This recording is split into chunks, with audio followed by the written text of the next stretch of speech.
é Susana Catita, sou a diretora executiva do Centro Ciência LP e começo por agradecer o convite que foi feito ao Centro Ciência LP para organizar esta sessão. É a segunda vez que estamos no Encontro de Ciência, o que nos dá alguma antiguidade já. Aliás, ontem tive a oportunidade de fazer umas visitas com o nosso convidado francês, Ludovico Coconha, e fomos, entre as quais visitámos o IGOT, o Instituto de Geografia e Ordenamento do Território. E foi com saudade que me recordei que no dia 3 de março de 2020, portanto, um dia após a nossa instalação, aí fizemos a nossa primeira apresentação pública. E gostaria também de vos dizer que, quando enviámos os convites aos participantes desta sessão, eu recebi uma resposta que dizia: claro que sim, a ciência é a minha casa. E certamente esta frase representa o motor que anualmente reúne aqui neste espaço milhares de cientistas, investigadores, estudantes e outros participantes ávidos de conhecimento. Esta resposta foi dada por um doutorando de Engenharia Civil que, juntamente com colegas que estarão connosco aqui hoje, recebeu uma das primeiras bolsas atribuídas pela FCT no âmbito do Ciência LP. Portanto, vamos ter uma sessão variada, com vários convidados que vos apresentarei em breve, e estendo a todos eles e aos que nos seguem de forma remota os agradecimentos por terem aceitado o desafio de estar aqui connosco hoje, em presença ou de forma remota. Mas vamos começar com uma apresentação do Centro Ciência LP relativa ao balanço e aos desafios que temos pela frente, que vai ser feita pelo Miguel Viveiros, que é o coordenador científico do Centro Ciência LP. Miguel.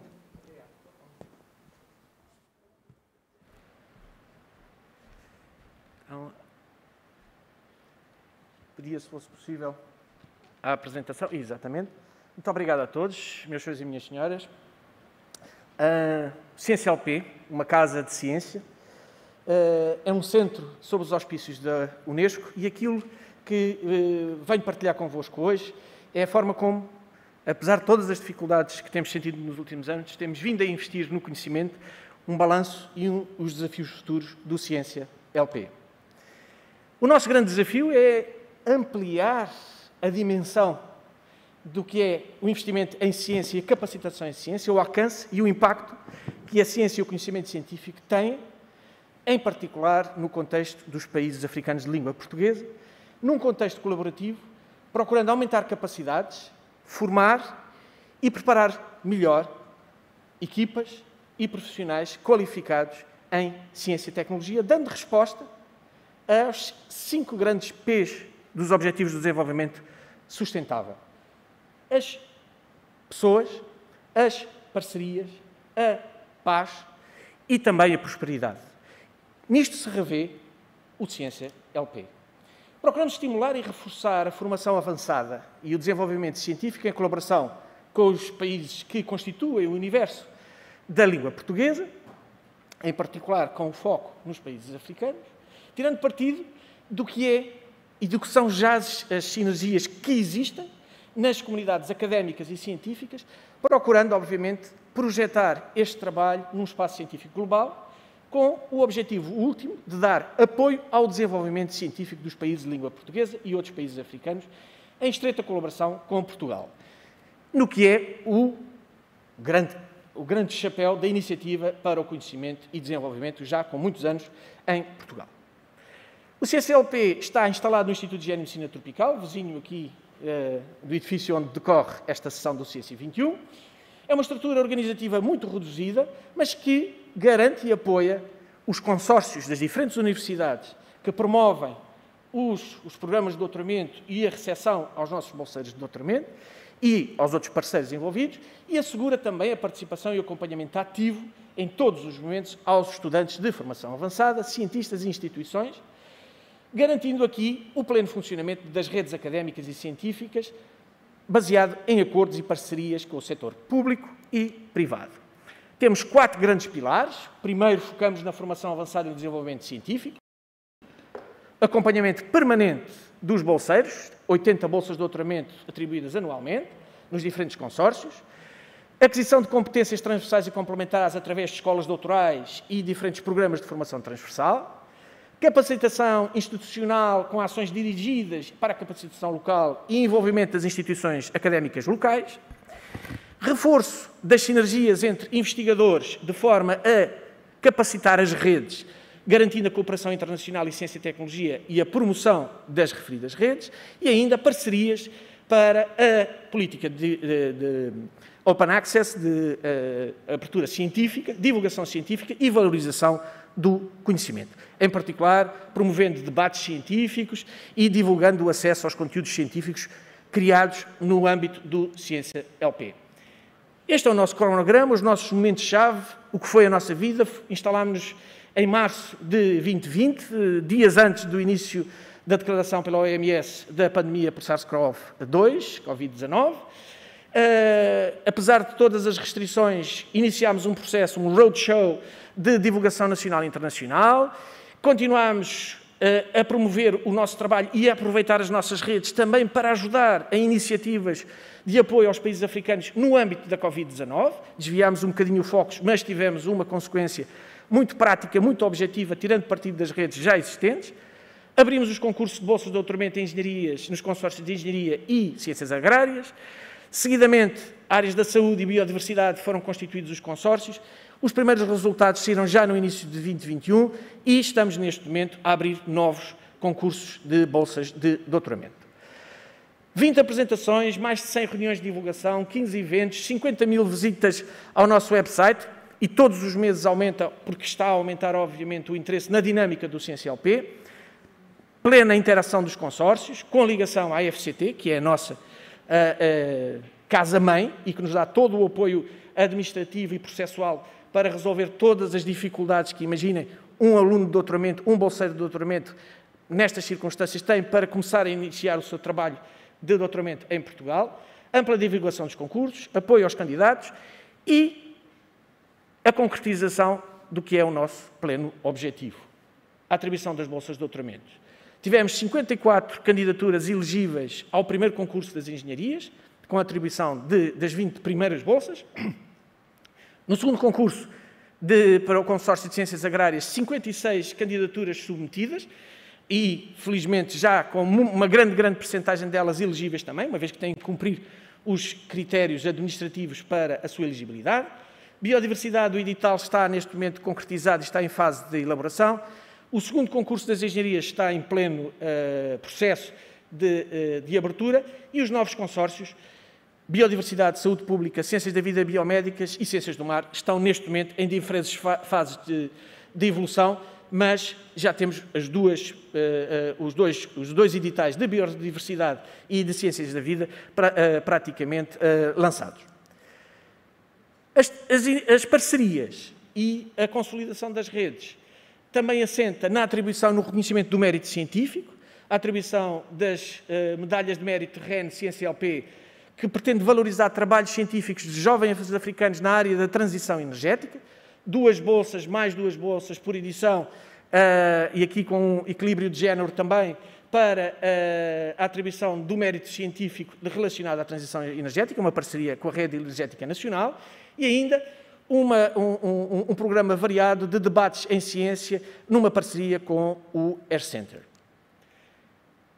Em particular, e referindo apenas, e salientando e agradecendo, porque algumas das pessoas que muito se esforçaram para que isto fosse possível, também estão nesta sala e estão-nos a ver pela internet, o que foi a nossa atividade também de promoção dentro das redes já estabelecidas, da luta contra o SARS-CoV-2, a Covid-19. Reforço das condições sanitárias em vários países de língua portuguesa, em particular instalação de laboratórios de testagem molecular, e neste caso uma parceria com o IHMT, o CIBio, a FCT, e em vários países de língua portuguesa.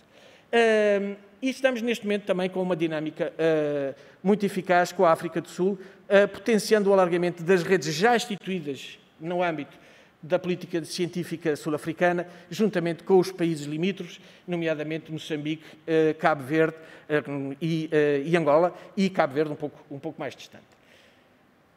Este, na realidade, é o relatório e a demonstração do que foi a nossa atividade, independentemente das dificuldades.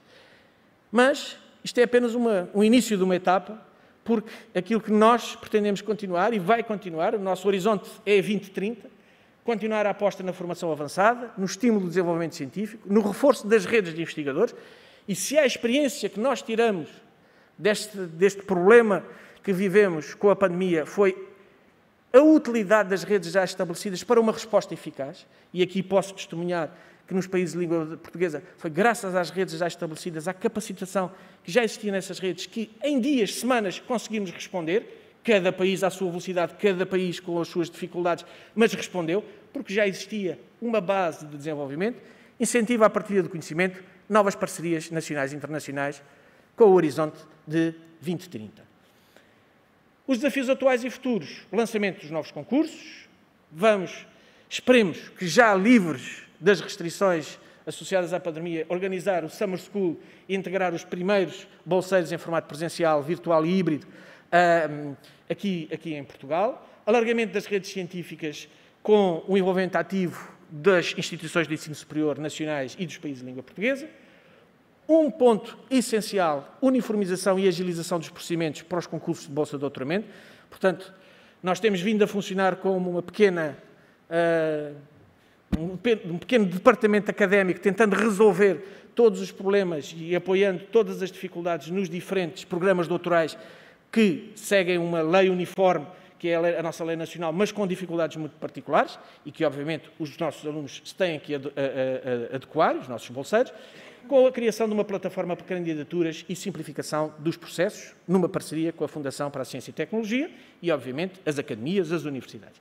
E, por fim, procura de novas parcerias no setor privado para financiamento das iniciativas de valorização do conhecimento e apoio à investigação, que, neste caso, focado nos países de língua portuguesa, é claramente um bom investimento. E, portanto, apelamos e continuaremos a bater à porta do setor privado também para nos ajudar nesta dinâmica que continuará certamente a ser de sucesso no horizonte de 2030.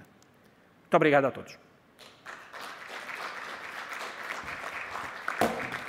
Obrigada, Miguel. E como veem, o primeiro ano de instalação do CiênciaLP foi um ano duro para todos, mas para nós em particular, porque desenvolver todas estas iniciativas e atividades fechados em casa, sem poder contactar, sem poder estar em reuniões presenciais, foi um desafio muito grande. Mas, enfim, acho que conseguimos fazer algo possível.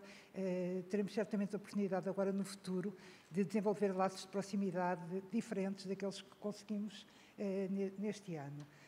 Vamos agora passar a uma intervenção de uma pessoa que dispensa apresentações.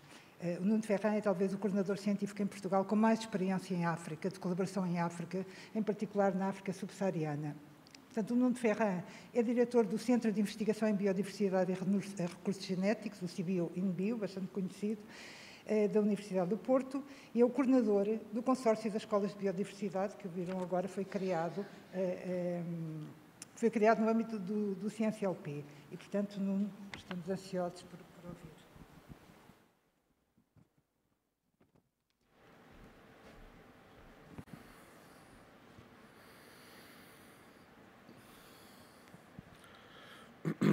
Então, muito bom dia. Eu queria começar por agradecer especialmente à doutora Susana Catita e ao professor José Paulo Esperança, vice-presidente da FCT, pelo convite para estar aqui hoje e para falar um bocadinho, muito rapidamente e de uma forma mais simbólica do que qualquer outra, daquilo que se passou com uma adaptação de um dos laboratórios que criámos na última década na África Austral. E, portanto, é disso que eu vou falar, no contexto, naturalmente, do centro que coordeno, que é o CBio, no contexto do laboratório associado que coordeno também, que é o INBio, e do projeto de que ouvimos falar já esta manhã pelo Gabriel Marré, e que é o teaming que tem o nome de Biopolis. Eu trabalho na África Austral há mais de 10 anos, e nessa altura procuramos e criámos um conceito a que chamamos Twin Labs.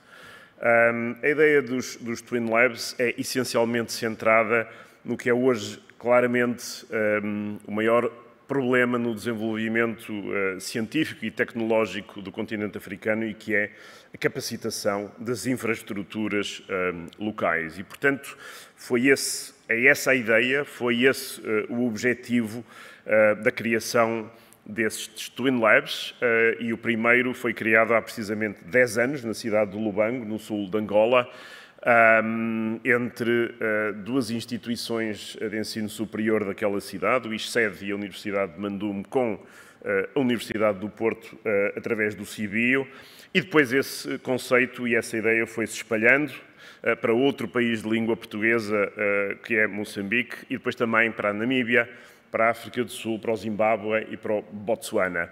Hoje, este conjunto de Twin Labs constitui uma rede que é reconhecida precisamente pela Unesco desde 2017 e à qual foi atribuída um título de Cátedra Unesco Life on Land, que, como sabem, é um dos objetivos do desenvolvimento sustentável. Um dos nossos hubs na África Austral é naturalmente Angola, e as bases de atuação fundamentais estão aqui mostradas. Naturalmente, o início no Lubango, de que falarei um bocadinho mais, depois Cabinda e, finalmente, o Cuando Cubango, a grande província do Cuando Cubango, na cidade do Menong, onde há um mês atrás acabámos de criar um novo Twin Lab através de uma parceria entre a Universidade do Porto e o governo da província do Cuando Cubango. Portanto, inserido em tudo isto estão naturalmente aspectos ligados, como eu referi, à capacitação. É fundamental nós fazermos essa capacitação localmente e, portanto, um dos grandes programas de doutoramento da Universidade do Porto, que é o programa doutoral Biodiv, tem um subconjunto que funciona localmente sobre esta rede e onde trabalham alunos oriundos de todos aqueles países, mas também alunos oriundos de múltiplos países europeus, fazendo uma mistura que permite, de facto, fazer o desenvolvimento da ciência localmente. Eu não vou ter tempo para falar, obviamente, de muitos dos projetos que hoje decorrem em todo este conjunto de Twin Labs, mas posso-vos dar aqui 2 ou 3 exemplos, como está ou como é o livro Biodiversidade de Angola. Foi o primeiro livro sobre, digamos, a estrutura e a diversidade biológica do que é um dos países mais mega biodiversos do mundo. Reparem que vai de Cabinda, da floresta tropical do Congo, até ao deserto do Namibe, que é simplesmente o deserto mais antigo deste planeta. Este livro foi editado quer em língua portuguesa, quer em língua inglesa, está disponibilizado online e tivemos o privilégio de contar com o prefácio do Presidente da República de Angola, João Lourenço, para, obviamente, marcar a sua difusão. O seu lançamento foi, naturalmente, feito em Luanda, no Memorial Agostinho Neto, há precisamente 2 anos. Uma outra nota importante é, digamos, a tradução para a língua portuguesa, também disponível online no site da Unesco, das Nações Unidas, sobre o que é a visão 2030 das Nações Unidas, qual é a visão que nós temos para a biodiversidade. Essa tradução foi feita com apoios públicos e privados, destacando eu aqui a importância fundamental para esta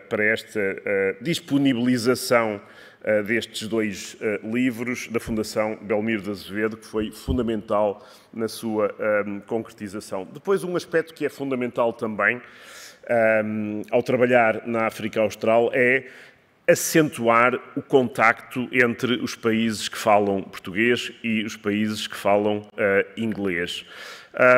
Eu já tenho muitos anos de trabalho no campo e esse aspecto é, obviamente, fundamental e tem sido muitíssimo descurado. Isto é, a divisão entre e a compreensão e a apropriação pela ciência entre os países que falam português e os países que falam inglês é extraordinariamente diferente e só tem aumentado.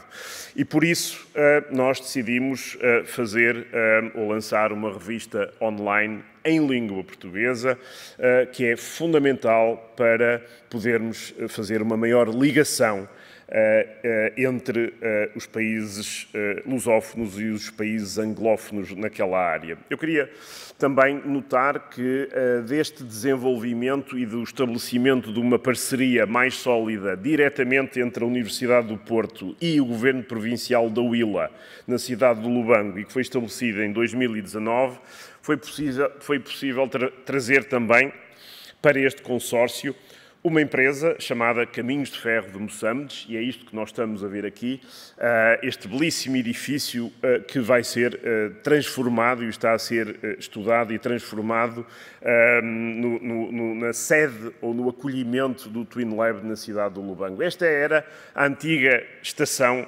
colonial da linha de Moçambique, que fazia a ligação entre a cidade de Moçambique e o interior do Cuando Cubango, portanto, acabando o seu trajeto na cidade do Menong. E aqui vem a nossa equipa de trabalho, liderada pelo arquiteto Nuno Valentim, também professor de arquitetura na Universidade do Porto, e alguns aspectos do trabalho que está a ser desenvolvido. Por causa disto também, não posso deixar de dizer que tive o privilégio de ser convidado pela parte angolana para guiar o Presidente da República, Marcelo Rebelo de Sousa, a quando da sua visita à cidade de Lubango há 2 anos, precisamente. Portanto, aquilo que estamos a fazer é essa capacitação local através da criação de condições para que os jovens oriundos daqueles países possam desenvolver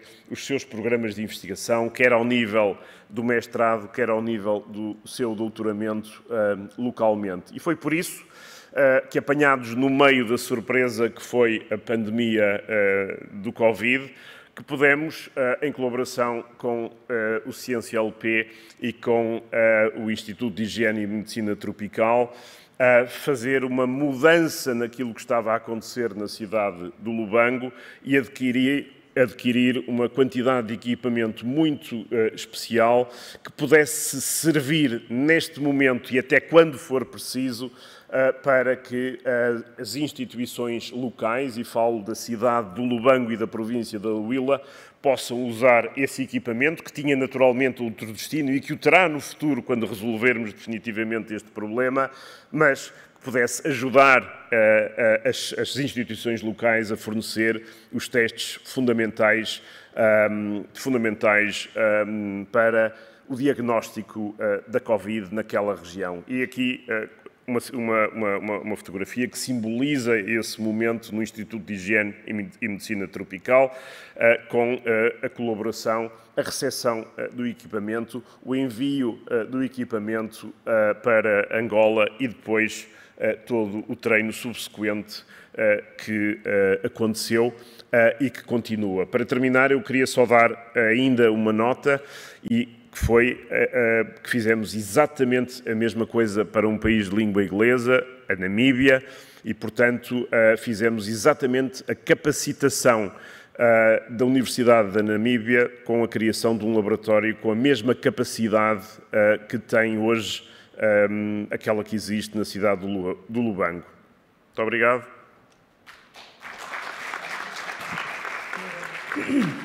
Obrigada, Nuno. Foi, de facto, um desafio interessantíssimo poder contribuir para a capacitação laboratorial de testagem molecular no Lubango. Foi um privilégio que o CIBIL tivesse aceitado este desafio e disponibilizado um equipamento que teria como fim um laboratório de fins científicos, mas acabou por se tornar um laboratório humanitário, ajudando tremendamente a que o Lubango tivesse as condições para fazer a sua testagem molecular e evitar que as amostras recolhidas tivessem que ir para Angola em condições muito adversas.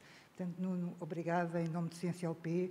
O IHMT foi fortíssimo também na formação dada em conjunto com o CIBIL e foi, de facto, um ponto muito alto e muito marcante da nossa atividade em 2020. Imaginem o que é transportar todo aquele equipamento de Lisboa para Luanda e de Luanda para o Lubango. Foi um desafio, tivemos um apoio enorme da Embaixada de Angola em Lisboa, da TAG, depois também do Governador da província da Huila, que apoiou a deslocação interna e da Universidade Mandume de Mofaio, onde está instalado também o laboratório do CIBIO, da Twin Lab. Eu queria também pedir-vos desculpa pelas minhas entradas e saídas, mas tínhamos um convidado que vai participar na mesa redonda e que estava um pouco perdido, mas conseguimos encontrá-lo e será um privilégio tê-lo aqui na mesa redonda.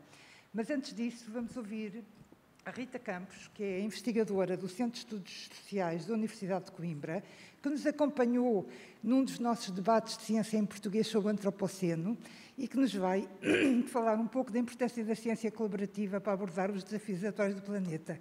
Rita, bem-vinda, obrigada. A palavra é sua. Rita, consegue-nos ouvir? Obrigada. Então, consegue. Eu estou-me a ouvir em eco. Obrigada mais uma vez, bom dia a quem está aí na sala e obrigada por mais este convite, infelizmente ainda sem possibilidade de nos vermos pessoalmente. A Susana desafiou-me a vir falar sobre a ciência colaborativa e a importância da ciência colaborativa para abordar os desafios atuais que enfrentamos no planeta. É um tema que me é caro, que eu tento também levar para o meu trabalho de investigação e também de reflexão. Eu não sei.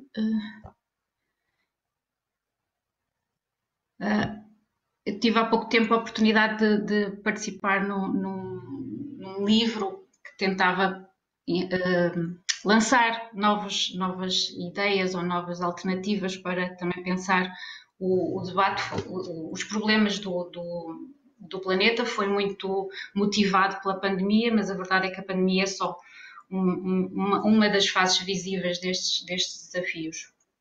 E então tive um bocado a oportunidade de aprofundar um bocadinho mais estas questões, de estudar um bocadinho mais sobre cooperação, e a cooperação é um comportamento que existe em diferentes seres vivos, entre indivíduos das mesmas espécies, entre indivíduos de espécies diferentes, também ao nível molecular e celular, e na nossa história evolutiva, não é? Os seres humanos conseguiram sobreviver, prosperar e migrar para as diferentes partes do planeta através de comportamentos cooperativos, não é? Na procura de alimento, a proteção das crias.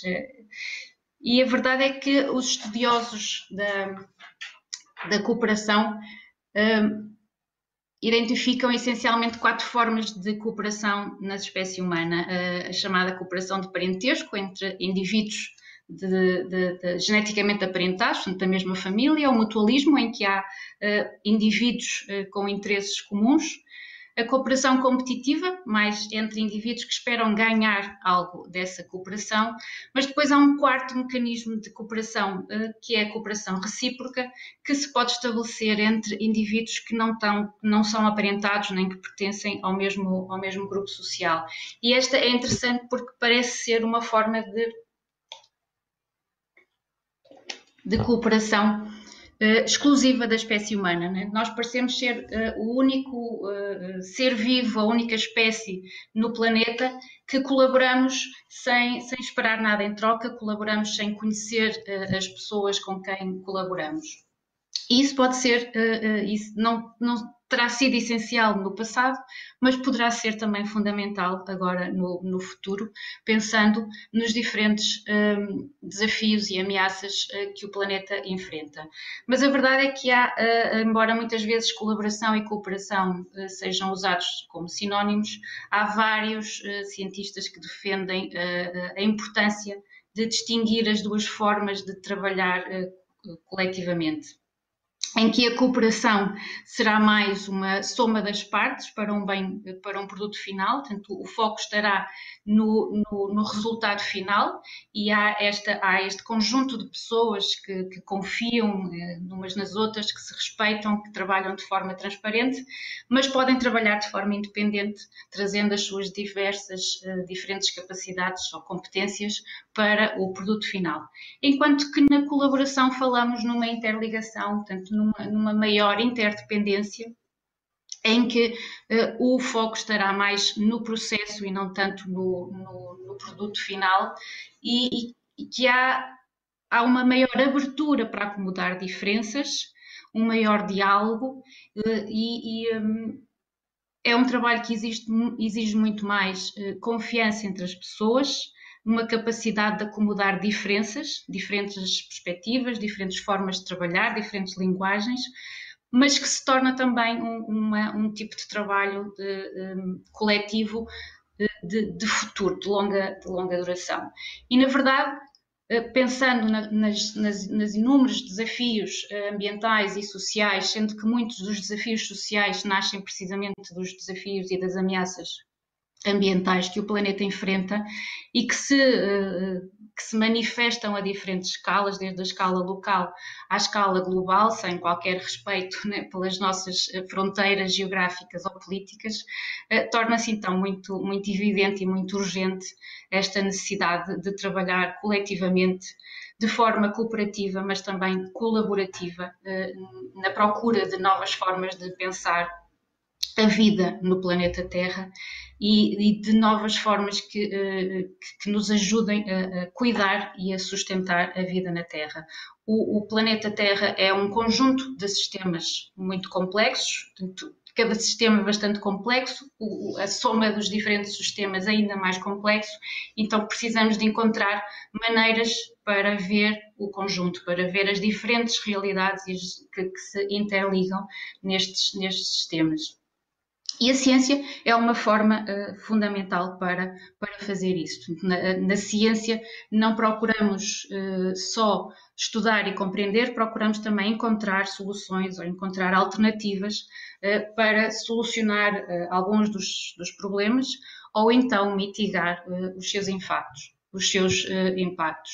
A ciência é um bem comum, não pertence só aos cientistas, pertence a toda a gente, e é uma construção coletiva. Então, pensando nesta questão da colaboração e da cooperação, precisamos praticar mais a interdisciplinariedade, preferencialmente de uma forma colaborativa, ou seja, não só pensar em diferentes atores das diferentes disciplinas a contribuir para um fim comum, mas mesmo uma interdisciplinaridade profunda em que consigamos trabalhar com pessoas de diferentes disciplinas científicas, de diferentes regiões geográficas e tentar que haja uma profunda interligação desses diferentes conhecimentos para construir novos conhecimentos, para derrubar um bocado as barreiras entre disciplinas científicas e entre regiões geográficas e trabalhar de forma profundamente colaborativa.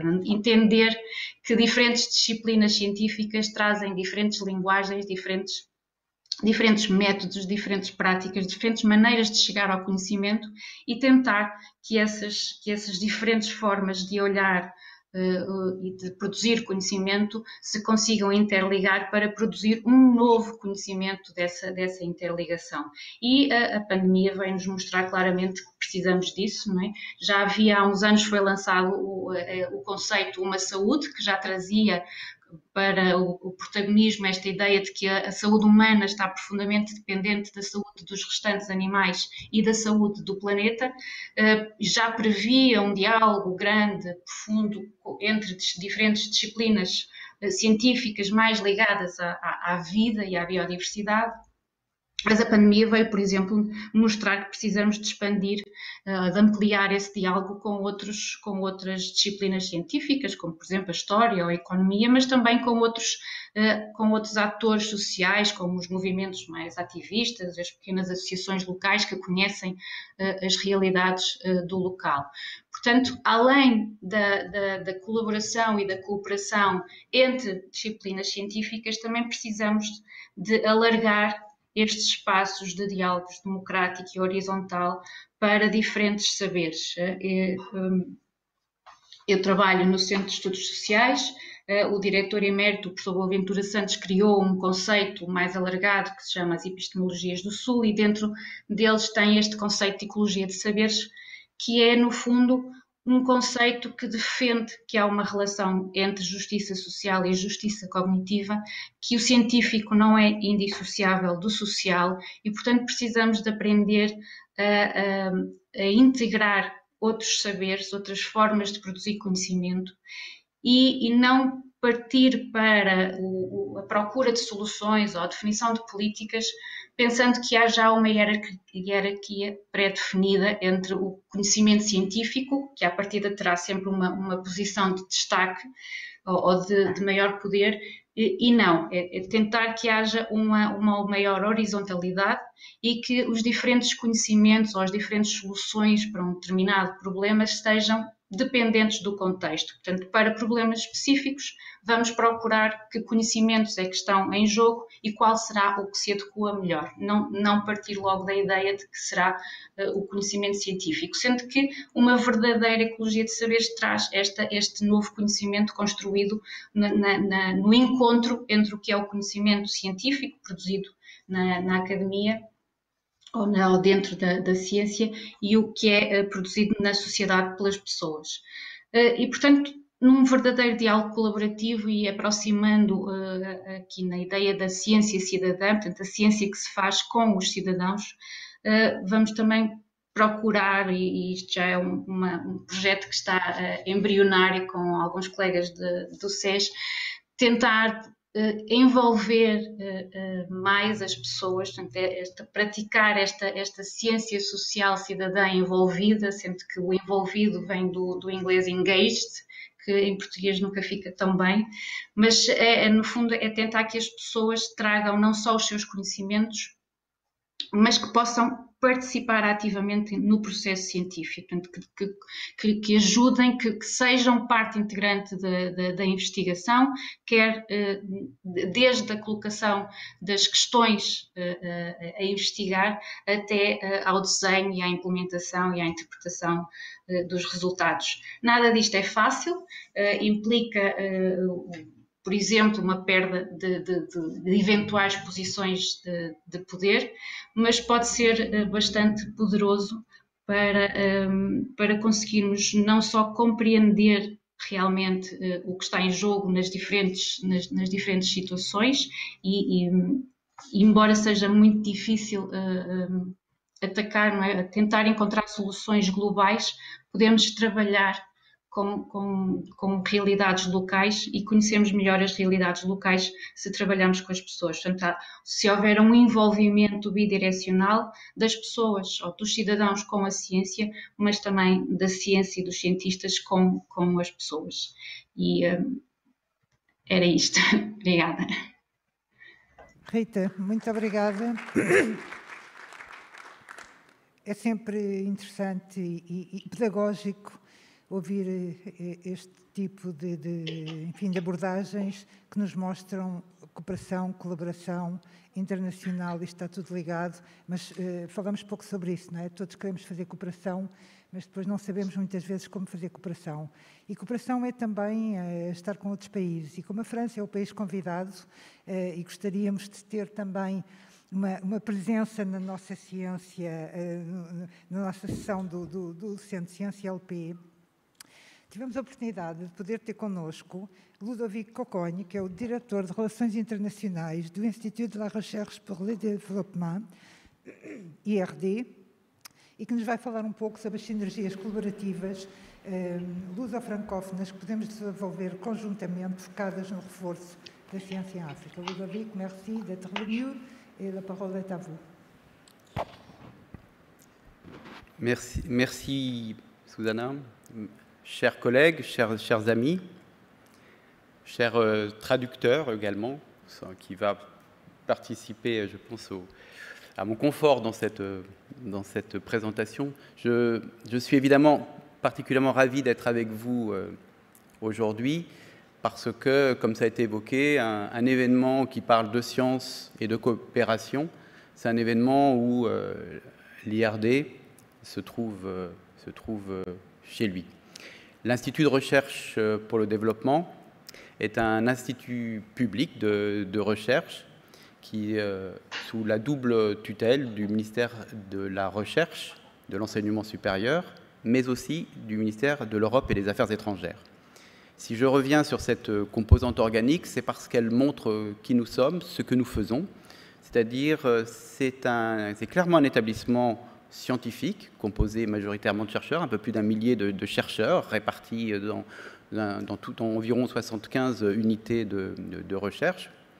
Mais c'est un organisme pour lequel les chercheurs sont orientés sur des objectifs de développement durable, dans la coopération internationale, dans les partenariats équitables avec le Sud. On est donc un institut qui, comme son nom l'indique, dans IRD, essaye que le D soit aussi grand que le R. Ce que je vais essayer de voir avec vous dans ces quelques minutes, et nous aurons peut-être l'occasion de continuer dans la séance de questions, je voulais partir un peu d'un paradoxe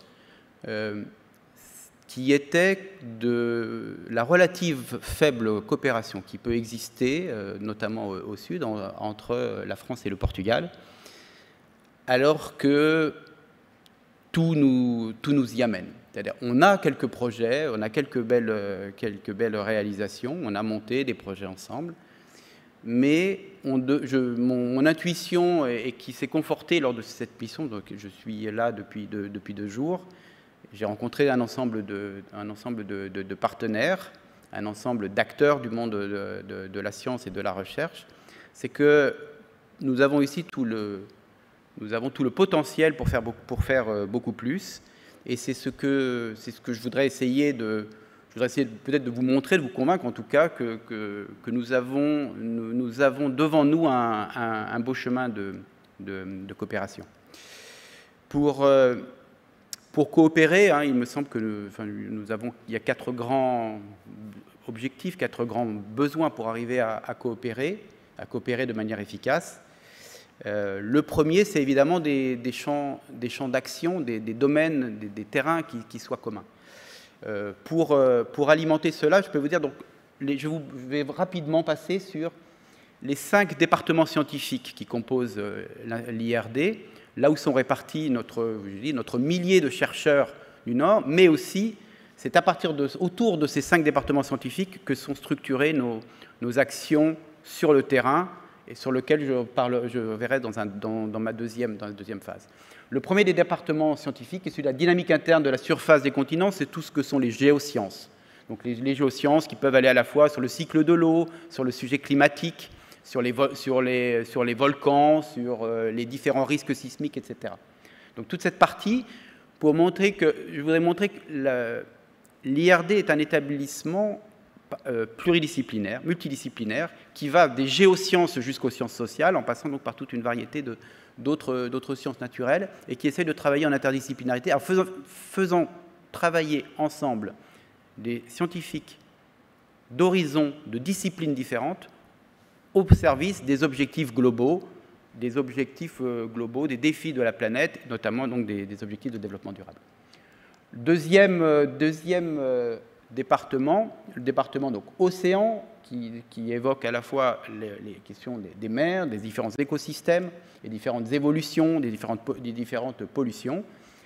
Et évidemment, je ne suis pas là depuis très longtemps, mais j'ai déjà eu l'occasion de rencontrer au Portugal, évidemment, des spécialistes. C'est une terre d'élection, évidemment, pour le développement de ce type de domaine. Le troisième département scientifique, c'est celui sur l'écologie terrestre, les fonctionnements des écosystèmes continentaux. Là aussi, j'ai eu l'occasion de rencontrer, évidemment, déjà à Lisbonne, et vous connaissez certainement tous les acteurs qui permettent sur cette dynamique, cette adaptation des écosystèmes, et aussi des différents enjeux, agroécologie, compatibilité entre environnement et agriculture. Le quatrième département, c'est le département santé et société, dans lequel nous avons des chercheurs sur l'ensemble des pathologies, à la fois sur les questions des maladies transmissibles, mais aussi les maladies à vecteurs, mais aussi les questions de nutrition, de santé sexuelle et reproductive, et la question des politiques de santé, le sujet des systèmes également de santé et de leur renforcement au sud. Et enfin, le 5e département, mais qui est un département qui travaille souvent de manière transversale avec les 4 autres, c'est le département qu'on pourrait appeler le département de sciences sociales. dans lequel, au-delà, évidemment, il y a des chercheurs en sciences sociales dans tous nos programmes, hein, au nom de l'interdisciplinarité que nous cherchons, mais qui travaillent plus spécifiquement sur des questions comme liées à la gouvernance, aux inégalités, aux relations de genre, aux migrations, aux mobilités, éducation, savoir, et aux questions de la ville durable et de l'urbanisation. Donc vous voyez que sur tous ces thèmes, je suis sûr que dans une bonne partie de cela, vous avez pu identifier, dire, bah, tiens, ça c'est une bonne piste de coopération avec telle ou telle institution, et c'est ce que je veux continuer à creuser et mettre en œuvre. Donc nous avons donc des champs communs. Pour coopérer, il faut aussi avoir une vision, une pratique commune, et de tout ce que j'entends. Et le dernier exposé hein, qui vient de me précéder sur la question des sciences collaboratives, ce sont également des domaines sur lesquels nous travaillons. Toute la question, évidemment, du partenariat équitable, la question de la science ouverte, la question de l'interdisciplinarité, la question donc, de la collaboration, sont toutes les pratiques dans lesquelles nous travaillons. Donc ça aussi, c'est un bel atout pour travailler ensemble. Pour coopérer, il faut aussi être complémentaire. Parce que si on est identique, on ne coopère pas avec son clone. Et c'est peut-être notre point qui est assez intéressant, enfin, que moi je trouve, que je découvre, ou en tout cas cette intuition se conforte, c'est qu'il y a une forte complémentarité. Et cette complémentarité, elle est notamment géographique. Alors, je n'aurai pas le temps d'insister, mais je vais vous défiler rapidement quelques cartes sur l'ensemble de nos dispositifs que l'IRD a en Afrique. Des dispositifs qui sont, je vais les passer avec différents niveaux de maturation. Certains, comme les jeunes équipes associées, correspondent à des collaborations entre individus, entre chercheurs africains et chercheurs français. D'autres, comme les laboratoires mixtes internationaux, sont des collaborations plus institutionnelles entre des laboratoires français et des laboratoires africains, par exemple. Et on a aussi des observatoires ou des réseaux. Et vous allez voir sur ces cartes, je crois que ces cartes, encore une fois, je vais passer assez vite, mais vous les aurez, les organisateurs vous les fourniront, pour montrer très clairement, évidemment, un tropisme assez fort en Afrique sur l'Afrique francophone, bien que nous ayons vocation, et la carte du début que j'ai présentée au tout début, qui montrait le réseau de l'IRD, nous sommes présents avec une quarantaine de représentations dans l'ensemble du monde, mais nous avons donc évidemment un focus particulier autour des pays prioritaires de la coopération française, et parmi les pays prioritaires, il y a 18 des 19 pays sont en Afrique, hein, le 19e étant Haïti. Et si vous voyez, si je continue là, vous voyez ces dispositifs, vous voyez dans cet exemple-là, les laboratoires mixtes internationaux qui représentent la forme la plus institutionnelle, je dirais, des formes de coopération, elle est là, celle-ci, totalement concentrée sur la partie, sur l'Afrique de l'Ouest et la partie francophone, ce qui n'était pas le cas des laboratoires. Là, si on prend la question des jeunes équipes, vous voyez, on a une équipe, par exemple, une jeune équipe associée au Mozambique, cette équipe qui travaille sur les questions de gouvernance en matière de biodiversité. Donc il y a évidemment la possibilité, à partir de là, nous avons des chercheurs dans d'autres pays, dans d'autres pays aussi de la région, qui ne sont pas représentés par des structures de coopération, mais on voit bien tout ce que nous pouvons construire comme complémentarité. Et là, si je vois ce domaine, qui est celui donc, des réseaux, de la construction des groupements de recherche internationaux au sud, de la même manière, voyons que nous avons une gamme un peu plus étendue qui associe notamment des pays lusophones. Cette carte pour montrer, donc, ici nous sommes sur les allocations de recherche, au-delà des projets, des laboratoires, des études sur le terrain. Il y a également, on favorise la mobilité sud-nord et des projets de bourses de doctorat pour des étudiants. Et là, vous voyez également cette répartition géographique. Donc, c'était pour un peu visualiser ce que je pense être une piste pour ce que peut être notre coopération. Alors, comment faire maintenant? Je crois que le quatrième élément, évidemment, pour une coopération efficace, c'est une bonne connaissance réciproque et un partage d'outils et un partage d'initiatives communes pour des ressources matérielles ou intellectuelles et matérielles et financières communes. La question de je pense que nous avons encore du chemin à faire dans la connaissance réciproque. Enfin, c'est encore une fois une des raisons de ma présence ici. Nous avons besoin de mettre en relation. Il existe à titre individuel ou structurel déjà des échanges.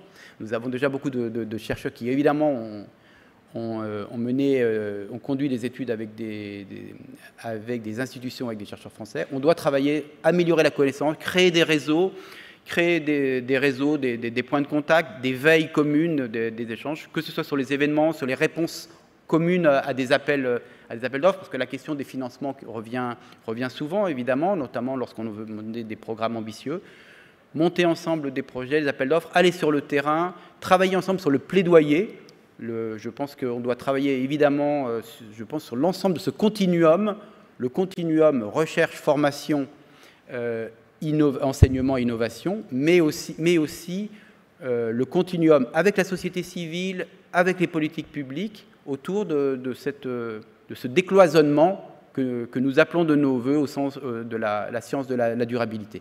Donc c'est à ce décloisonnement général que nous appelons, la mobilisation de ces atouts, d'une meilleure connaissance, et il me semble qu'encore une fois, nous avons un potentiel à explorer ensemble, et je peux vous assurer que du côté de l'IRD, en tout cas, nous serons ravis de le mettre en œuvre, et je vous remercie.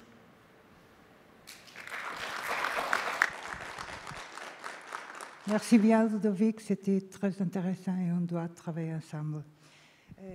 Vamos agora passar para um momento muito interessante e muito mais dinâmico, não é que não tenham sido interessantes, mas foram menos dinâmicos, e vamos ter agora uma mesa redonda com os primeiros bolseiros no âmbito do Ciência LP, portanto com bolsas atribuídas pela FCT.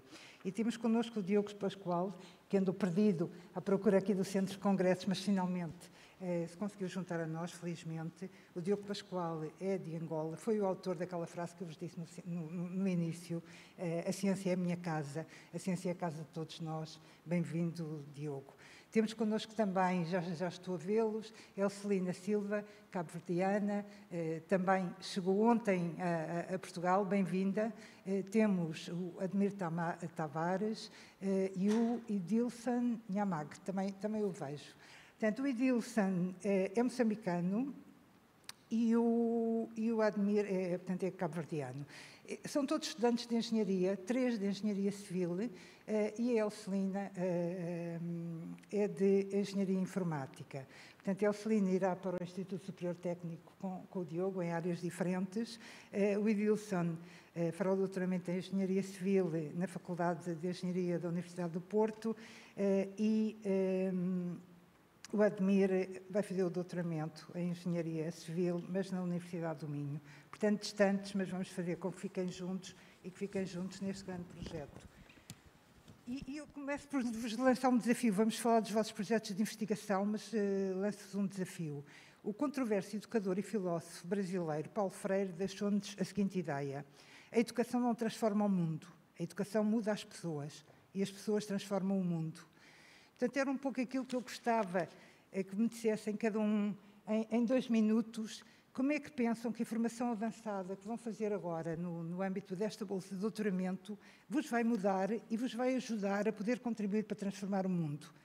Começamos com o Diogo, que está aqui connosco. Diogo, conseguimos transformar o mundo?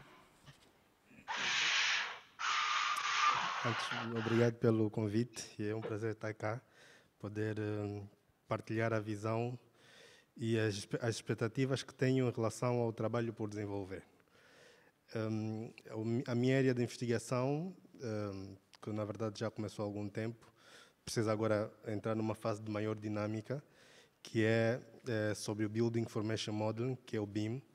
O BIM é, na verdade, fazer com que os modelos, toda a informação da construção ou do empreendimento a construir, seja otimizada desde a fase de concepção.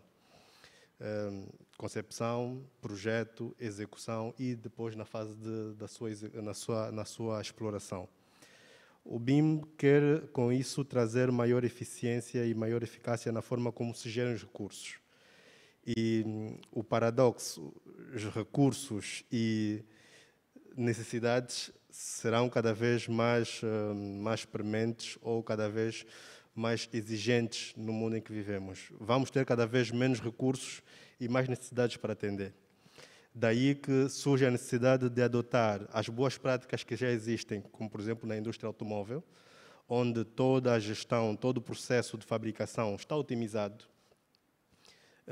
É necessário que essas práticas sejam absorvidas pela indústria da construção. E, na verdade, já há algum tempo em que alguns países, países nórdicos, o Reino Unido em particular, que têm uma prática de gestão da informação da construção muito rigorosa.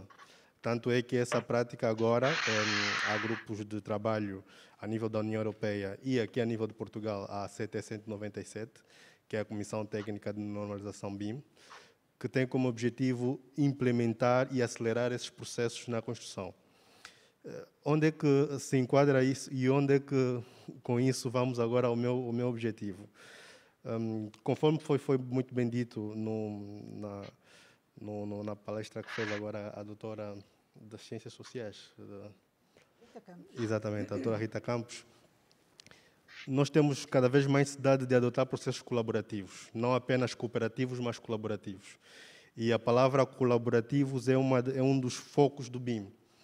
Ora, os PALOPs, os países de língua oficial portuguesa, e também todos os países, no geral, que partilham a língua portuguesa, têm a obrigação, e eu acho que saímos todos a ganhar, se adotarmos esse processo colaborativo, não apenas na parte formativa, mas também a nível de entendermos que conceitos e que técnicas existem a nível de cada uma das realidades e procuramos o mais possível partilharmos essa informação e otimizamos os nossos processos. Daí que um dos objetivos desse meu estudo é aprender as boas práticas e procurar disseminá-las na minha realidade, que é a realidade angolana. E ajudar a transformar o mundo. Exato. Elcelina, o mundo é cada vez mais digital e a Elcelina vai fazer um doutoramento em Engenharia Informática. Acredito que vai mudar e em que é que isso vai ajudar a mudar o mundo, a transformar o mundo? Bom dia a todos. Antes de mais, eu gostaria de agradecer o convite a estar aqui e falar do meu projeto. Bom, quando eu recebi esta bolsa, eu pensei logo, esta bolsa vai mudar a minha vida e poderá também poderá contribuir para o desenvolvimento dos países LP, porque eu já tinha escolhido trabalhar sobre a regulação das criptomoedas. E como criptomoeda é algo que pode ser usado em vários países do mundo, e então não era algo que se cingia apenas a Cabo Verde. É daí que eu penso que o meu projeto, que é a regulação de criptomoedas, poderá sim mudar os países em desenvolvimento, sobretudo os países africanos, com uma regulação que permitirá facilitar a inovação, facilitar também a regulação dos bancos centrais e permitir a inclusão digital e tecnológica. Neste momento, em África, as criptomoedas são usadas por pessoas que não têm acesso ao banco, às contas bancárias, que não podem abrir contas bancárias porque são pessoas que estão no comércio informal e que utilizam criptomoedas para, sobretudo, fazer a transferência de dinheiro. E então, penso que o meu trabalho poderá apoiar os países a regular criptomoedas e contribuir para a inclusão digital e tecnológica.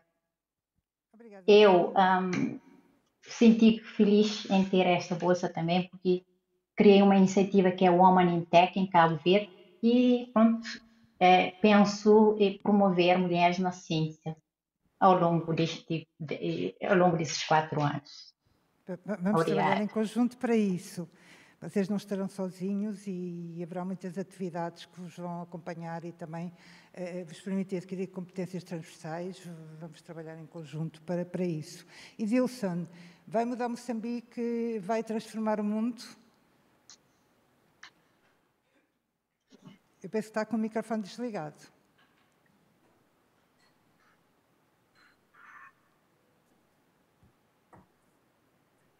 Não o estamos a ouvir, Edilson.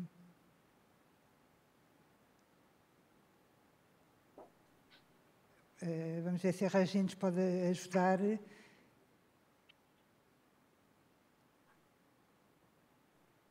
Tá, sim? Sim, já o ouvimos. Obrigada.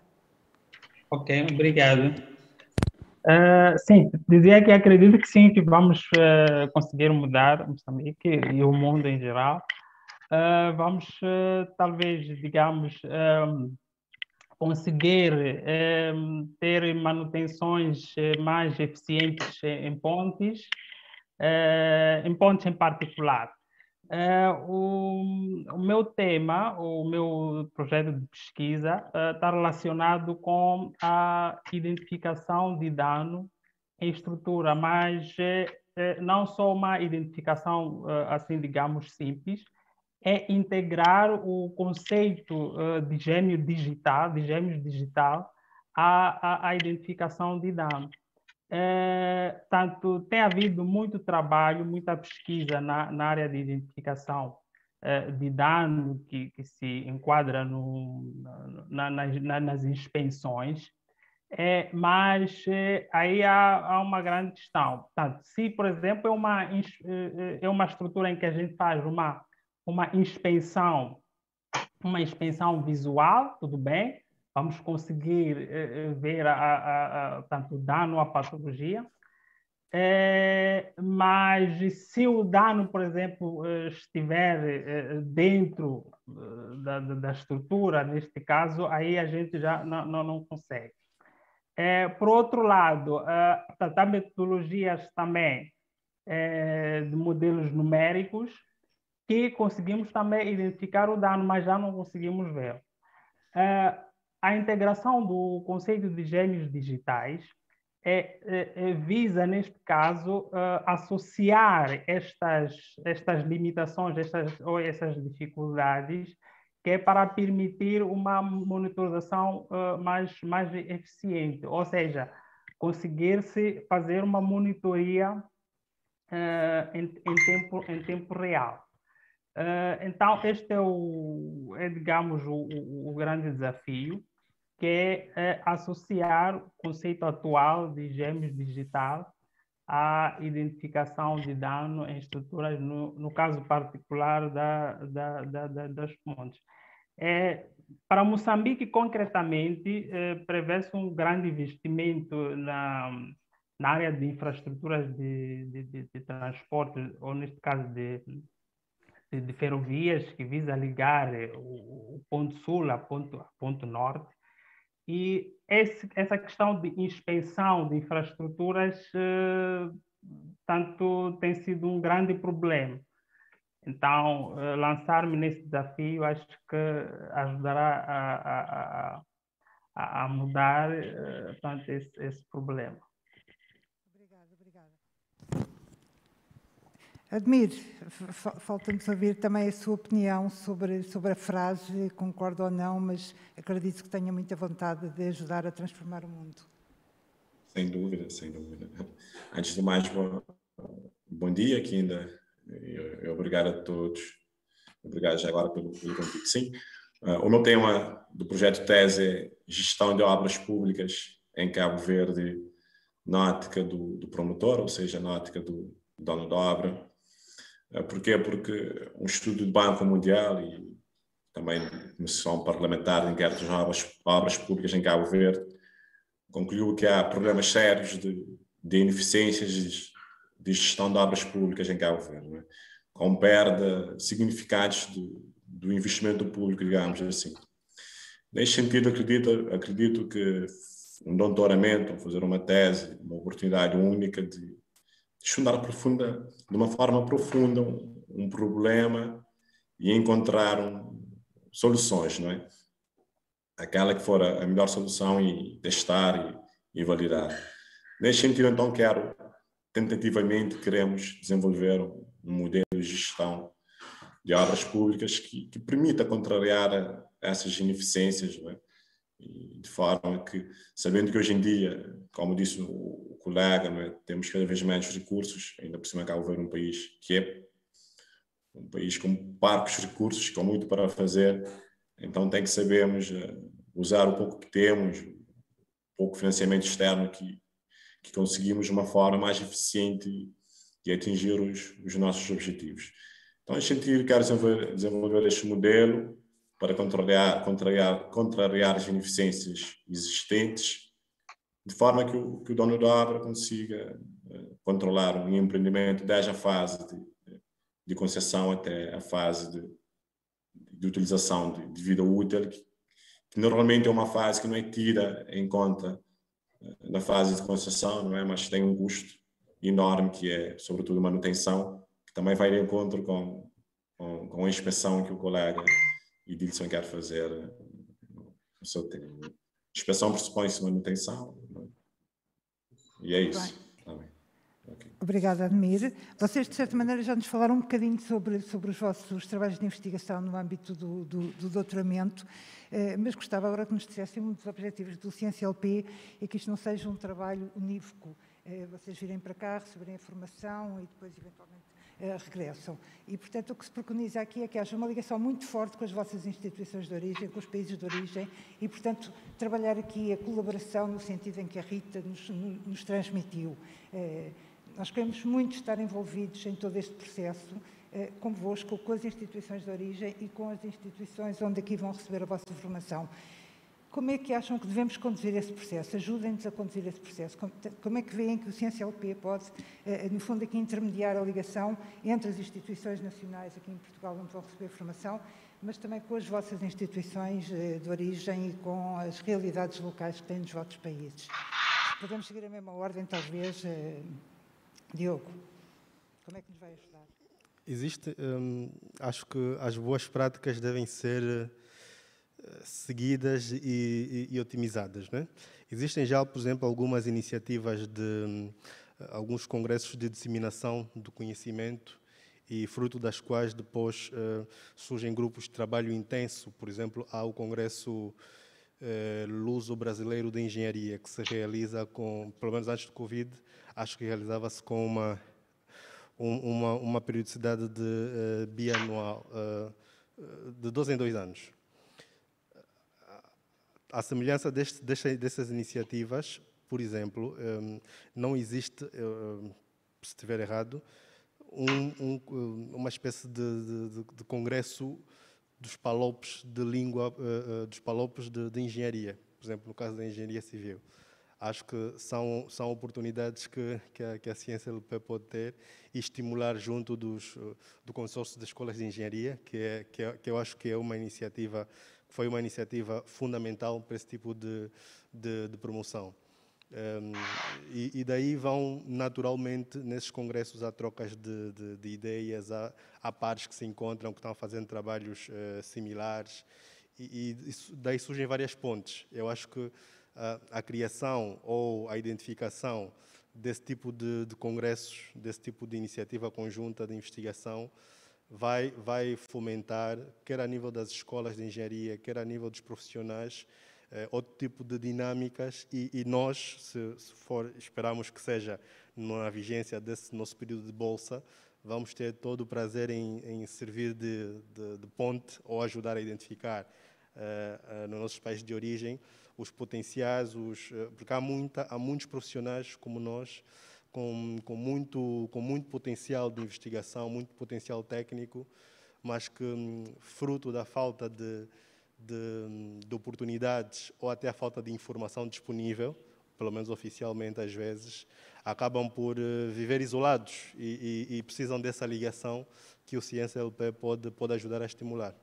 Vamos em conjunto todos quebrar essas barreiras e trabalhar em conjunto para que o mundo seja mais próximo, mesmo estando distante. Elcelina, Como é que vê que possamos fazer a ligação entre as instituições, aqui intermediário, no fundo o CNCLP será um intermediário, acompanhar-vos-á, mas também quer que as instituições se aproximem entre si. Como é que nos pode ajudar aqui a desenhar um roteiro para fazer esse trabalho? Bom, eu vou na mesma linha que o meu colega, promovendo encontros científicos, onde nós possamos também apresentar os resultados dos nossos trabalhos de investigação. Eu diria facilitar também que nós fizéssemos iniciativas, né, de encontros científicos, workshops, também criar, né, colóquios, conferências que envolvam outros países de língua portuguesa e não só, países africanos, outros países africanos e não só, facilitar a nossa conexão à rede de investigadores. Com esses 4 anos de investigação, o objetivo também seria conhecer outros investigadores, outras pessoas que estão a trabalhar o mesmo tópico, outros investigadores de outros países, no meu caso africano, que me interessa muito, e facilitar a conexão entre investigadores e instituições. Eu ouvi com muita atenção as apresentações anteriores e eu acredito que o caminho é colaboração, sobretudo nós estudarmos as nossas realidades e também perceber outras realidades. Penso que promovendo a divulgação da ciência através de eventos mais científicos, a LP, né, poderia nos acompanhar da melhor forma e estar mais perto. Edilson, obrigada, Elcelina, obrigada. Edilson, eu já percebi que organizar conferências, seminários, isso tudo é importante e certamente o faremos, mas agora também a vocês os dois lançam outro desafio. Para além disso, não sentem que estamos a compartimentar muitas áreas? Temos, no fundo, as engenharias e vamos tentar organizar eventos na área das engenharias.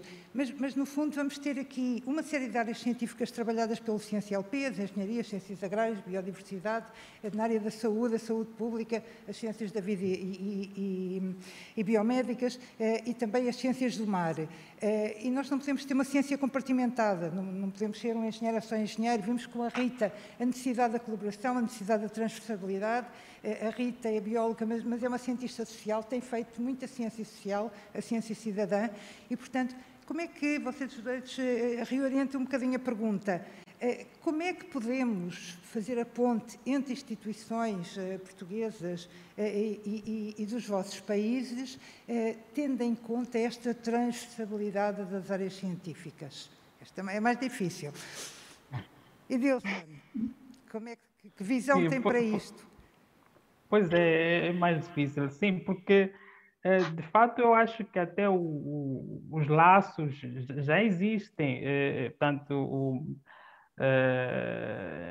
as ligações institucionais já existem, só que às vezes a gente, não sei, ou às vezes de longe, parecem não estarem muito operacionais, não é? Eu acho que é mais aproveitar, impulsionar os laços já existentes. Vou voltar aqui ainda, inclinar um pouco para as engenharias. Por exemplo, existe, acho que em 2 anos, o Congresso Luso-Moçambicano de Engenharias. Então, eu acho que pode-se impulsionar mais para mais participação e através daí vai havendo ramificação para outros setores, outras áreas, não é? Muito bem, obrigada. Admiro, vamos ouvi-lo assim. Como é que envolvemos aqui outras ciências nestes encontros que vamos programar convosco? Admir, eu não o vejo, se calhar já não... aqui está o Admir. Já, se calhar Engenheiro, diga-nos lá como é que envolvemos aqui áreas como a saúde, como as ciências sociais, como a biologia. Não vos interessa essa parte das nossas vidas? Claro que sim, nós está tudo intimamente ligado. Né? Por exemplo, se falarmos dentro da engenharia, do saneamento, não é? O saneamento público está diretamente ligado à saúde pública, digamos assim. Não é? Eu penso que é preciso fazer também, então, se calhar, conferências anuais de investigadores da CNCLP, não é? De todas as áreas, tanto de engenharia, ciências sociais, da saúde, e tentar um dia desenvolver um grupo de trabalho, até um doutoramento em que englobava essas várias áreas de estudo. Né? Muito bem. Eu digo-vos uma coisa, aquilo que nós temos também previsto, e que obviamente será feito com a vossa forte e próxima colaboração, nestes encontros e em concreto fazer algumas escolas doutorais, portanto, as chamadas habitualmente em inglês Summer Schools ou Winter Schools, no fundo serão encontros em que vamos aqui ter algumas áreas que são trabalhadas, que são distintas da vossa área do doutoramento. E pensámos, estivemos assim, enfim, falando com os consórcios, entre nós, de ter áreas como políticas científicas e tecnológicas, sociologia das organizações e das empresas, nem todos vós ficarão na academia a dar aulas, metodologias em ciências fundamentais, transição digital, ética e padrões deontológicos, capital humano, valorização e enriquecimento pessoal e profissional, sociedade do conhecimento e ciência cidadã, sustentabilidade ambiental e combate às alterações climáticas, inovação e transferência de tecnologia, saúde pública. Portanto, são uma série de áreas e o desafio que eu vos deixo também, agora que estão prestes aqui a começar um novo ano letivo, um novo desafio nas vossas vidas, é também ajudem-nos a identificar áreas que vejam que teriam utilidade no âmbito da vossa formação. Teriam utilidade não só enquanto estudantes, mas também enquanto pessoas, enquanto cidadãos, enquanto agente do mundo, que vai ter que transportar este conhecimento de volta para os vossos países, ajudar a capacitá-los, ajudar as vossas instituições a crescerem. Foi um trabalho que foi muito árduo aqui em Portugal e temos vindo a fazer e continuamos a fazer, mas queremos também, enfim, que isto seja todo um esforço colaborativo para que possa ser feito também, que sejam, no fundo, também os embaixadores de um processo de mudança que queremos. Portanto, o que eu vos deixo, e estamos praticamente a terminar, daqui a bocado põe-nos fora da sala, é sempre pouco tempo para falar convosco, mas o que vos deixo é, então, este desafio. Pensem, porque agora, quando estivermos em conjunto, vamos decidir todos que competências transversais gostariam de adquirir, aquilo que vos faz falta, que vos fará falta na vossa vida. E é esse desafio que eu vos deixo. E se calhar pedia-vos para terminar, cada um de vós, que nos deixe 2 ou 3 palavras, 2 ou 3 áreas, podem já avançar alguma que vos interesse particularmente, mas que nos deixem então com essas breves reflexões a cada um. Diogo, sua última reflexão? A engenharia não sendo uma ciência social propriamente dita no cerne da questão, é uma ciência de intervenção social. Tanto é que só tem valor quando resolve problemas sociais. E se requer que a nossa intervenção enquanto investigadores possa ir nesse sentido. Um dos problemas que aflige os nossos países de origem é a falta de saneamento, mas precisa-se, por exemplo, no caso da Angola, fazer-se um levantamento e estudos mais atuais sobre o impacto que a falta de saneamento tem na vida das pessoas e que áreas de engenharia podem ser utilizadas de forma prática e de forma breve para resolver esse problema num curto espaço de tempo. Também, por exemplo, o crescimento desordenado de bairros. Temos muito território, mas ainda vamos a tempo de podermos ordenar com políticas assertivas e termos uma política de construção sustentável ao mesmo tempo. Eu acho que essas áreas podem ser pensadas e podem ser otimizadas num curto espaço de tempo. Ótima sugestão. Elcelina, quer-nos deixar também já com umas ideias? Bom, eu acho que o conhecimento que nós fazemos só tem valor quando nós partilhamos os resultados daquilo que nós produzimos. Penso que eu vejo, pelo menos na minha realidade, a capacidade de planificação estratégica e o foco no risco. Não vejo esta preocupação, que eu acho que é transversal a todas as instituições, e isto tem impacto também na parte tecnológica. Quando não há um planeamento estratégico com foco nos riscos, os investimentos na área das tecnologias de informação e comunicação muitas vezes não são bem conduzidos e tem impacto, né, na organização. A nível social, quando o desenvolvimento e o conhecimento que é produzido num país não é partilhado ou não é considerado, pode não contribuir para o desenvolvimento do país e, sobretudo, a nível social. Nós aqui temos muitas fragilidades e, com a pandemia, muitas famílias ficaram ainda mais frágeis em termos econômicos. Então, eu vejo ciência para ajudar as organizações a produzirem ainda melhor, né? E contribuir também para o desenvolvimento social. Obrigada. Obrigada, Elcelina. Edilson? Pronto, eu acho que o caminho é para frente, não é? E pronto, a engenharia só por si só não consegue sobreviver. Digamos, a própria saúde, não é? Enfim, eu acho que, pronto, há mais áreas que podem ser pensadas. Neste exato momento não vejo assim a risca, mas acho que vou pensar. Edilson, obrigada. Vamos ter tempo para em conjunto determinar as áreas que são importantes para todos nós. Termino com o Admir, a ouvir também as suas palavras. Acho que agora, depois com a crise sanitária que estamos a ter, temos que aprender novamente a trabalhar, né?